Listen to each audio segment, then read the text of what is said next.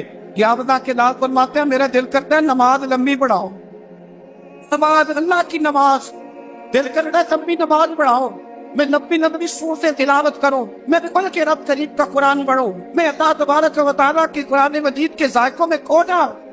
لیکن حضور فرماتے نماز میں کسی بچے کے رونے کی آواز آتی ہے, کسی بوڑھے کی ہائے کی آواز آتی ہے, کسی بیمار آدمی کی ہائے کی آواز آتی ہے. نبی پاک فرماتے میں اللہ کی نماز چھوٹی کر دیتا ہوں, اللہ کے بندوں کا خیال کرتا ہوں. میں رب کی نماز چھوٹی کر دیتا ہوں, رب کریم کے بندوں کا خیال کرتا ہوں. خدا کے بندے تو ہیں ہزاروں, پنوں میں پھرتے ہیں مارے مارے, میں اس کا بندہ بنوں گا جس کو خدا کے بندوں سے